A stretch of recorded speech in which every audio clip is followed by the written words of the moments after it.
if you want to create 100, 150, it's not quite good, it's very good at doing that. You can see the white material on them. I don't know if this is good. You see all this white material? All the white material is the support structure that holds everything in place while you're printing. Dissolving that away, as I say, becomes actually a mixture of chemistry and physics. You have to do it at a very carefully controlled temperature. On this particular machine, the temperature difference between melting the solvent and melting the material is 20 to 25 degrees. Get it wrong and you come back to a puddle of blue liquid. So let's have a look at digital light processing. Typically in the jewellery industry, this is the EnvisionTech machine, is the high-end machine, which is what we run. And it works by projecting light into a microchip, which converts the slice into pixels that are reflected through a lens and into the vat of polymerizing liquid to become solidified. There are budget and commercial versions around. This is the heart of any DLP machine, the optical semiconductor. This is the one off an EnvisionTech. This is the expensive one, a Texas Instruments microchip. It's about so big, 2 inches by 2 inches-ish. And I'm told it's got about 1 million mirrors on it. And the mirrors take in the slice of data from the CAD file, turn into an on position where you want it to solidify, shines the light on and reflects it into the liquid, and the liquid solidifies in a single flash of light. It's a patented technology. The patent still exists. So to get around that, how the budget machines get around that, in pixel building, a commercial machine, an expensive machine, lays out the pixels like this in a nice square box. A budget machine, a cheaper machine, gets around the patent by actually turning it into a diamond. It's not the same, it's not a square. But then, this is why when you use these machines, straight pixel alignments on an expensive machine, nothing. If you do it on a budget machine, you're going to have a very microscopic level an uneven surface. It's not a disaster, it's not the end of the world. We're jewellers. Even using traditional jewellery manufacturing methods, we're quite capable of producing some utter rubbish. Utter rubbish that we then trust our mounters to take a file to, a buff stick, a polishing mop to correct.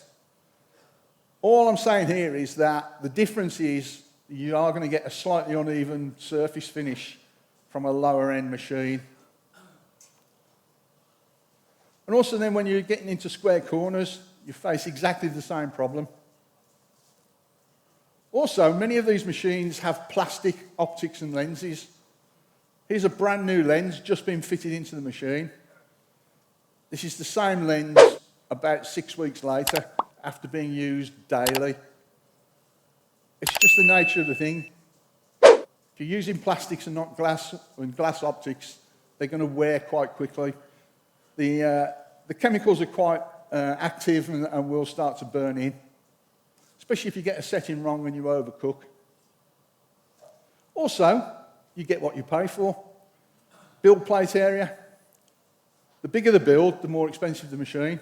Simple economics. But, despite that, you can get some really good quality prints off digital light processing machines. There are 2 different types of resins that you can use. You can use castable resins, resins that burn out, or you can use hard resins, resins that are quite happy to be moulded in an RTV or even a hot mould. Quick schematic of the DLP process. Your build plate descends down into the resin. The light flashes in from underneath, and at each layer, your piece of resin jewellery is built. This is actual output from one of our machines, and you can see it is really quite good quality. Now, one of the things we use this technology for is to create master patterns. The traditional way is metal hand-carved master patterns. So if you want a set of rings in a series of sizes, you have to get a master pattern maker to make them in the different sizes. And almost inevitably, there are going to be minute little differences across the sizes. If you do it using CAD on a DLP printer, you get much better reproducibility. Your CAD program controls your change of ring size. You also have issues of collars and settings moving, but again, your software can generally overcome that. So you print in a hard resin on a DLP printer, and then you take it off the machine, and then you treat it just like any other piece of jewellery. It's a hard resin. You can file it, you can buff it, you can even polish it, as you can see from this little video clip.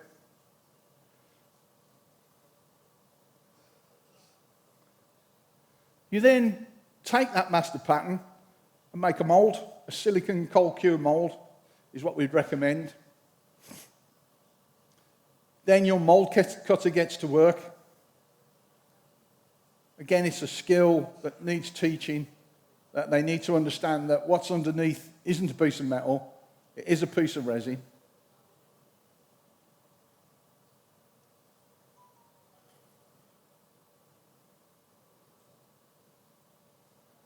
Once it's finished, you inject wax in, just like any other mould, and you get multiples that are exactly the same as your original master pattern. So let's have a quick look at stereolithography. DLP works on the process of a whole mask of light. Stereolithography works on a pinpoint laser beam, creating the light and the heat to solidify your resin.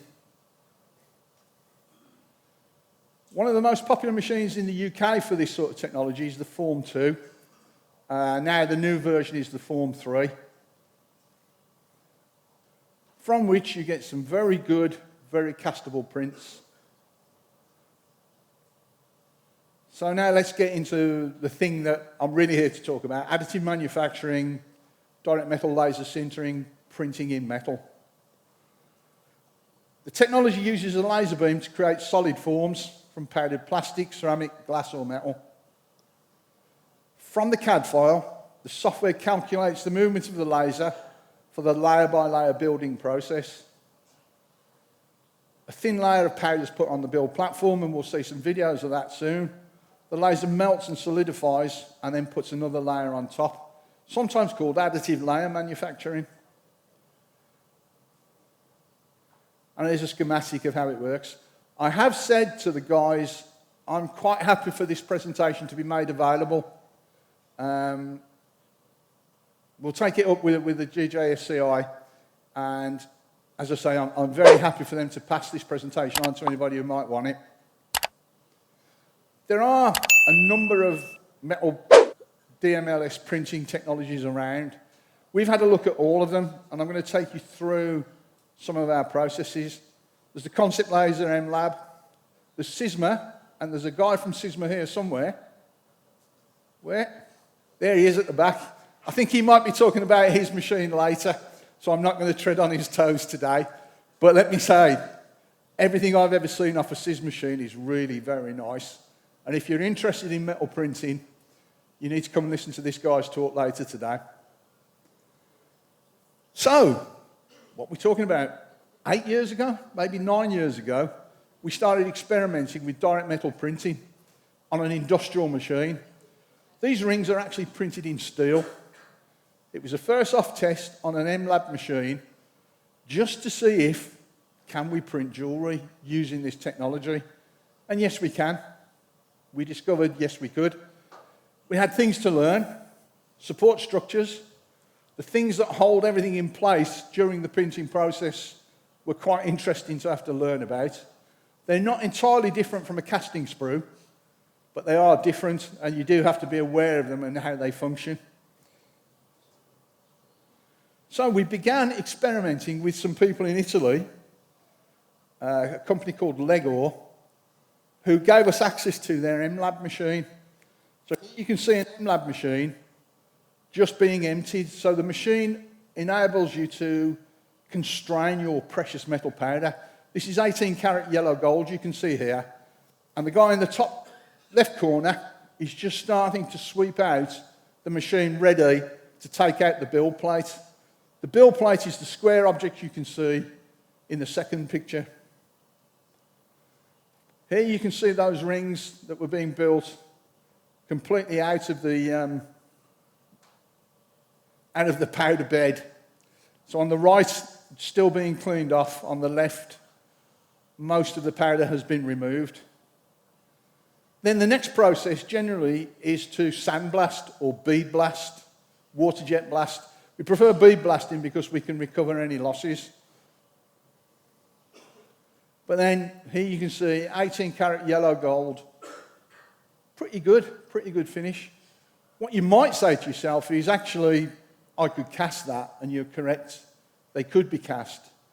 But this wasn't about trying to replace casting as a process. This was about exploring a new technology and a new way of working. And you have to start, as we were discussing last night, small incremental steps is the way. There are very few people who make a giant leap in the jewellery industry from one technology into another. You have to take it small steps at a time. So we then let our students loose on the machine. We showed them the machine, the principles of how it worked, and we said, go away and try and design something that would be difficult to cast. So each of these 3 items of work of my students from 3-4 years ago now, I will admit they'd actually been printed in a bronze material. Bronze, polished and gold plated. The top left one is being plated in red gold. But again, those of you who are experienced in the casting process will understand there would have been various difficulties in casting those 3 items. Yes, there are discussions to be had, there are ways of overcoming that, but it's starting to push the boundaries of what this technology is capable of. So, we took the step of purchasing a precious metal printing machine. This is actually an EOS M080. One of the reasons for doing that, as I said earlier, Cooks & Gold, who are the resellers of this machine, are quite literally 14 steps away from the school on the other side of the road in which we live. It was a no-brainer. We had direct access to their technical input, and we got a very nice educational discount on the machine as well. So we got the machine, and we start experimenting with ourselves and with Cooks & Gold. We're now starting to look at doing different things and interesting. The beads on the left in red gold, it's actually 18 karat red gold. Again, very difficult to cast these. The eggs on the right are an exploration into one of the things you can do with this technology. If you look, you see there are holes in the top. So at the end of the process, when we turn it upside down and give it a good shake, all of the powder that's trapped inside falls out. So we've now got hollow items. We've taken out a large amount of the intrinsic value of the material. We then simply use a laser welding technology to weld a little loop on the top, and we have a small, interesting, not hugely expensive pendant. And you can see how many we could pack onto a build plate. If we tried, we could probably get a good few.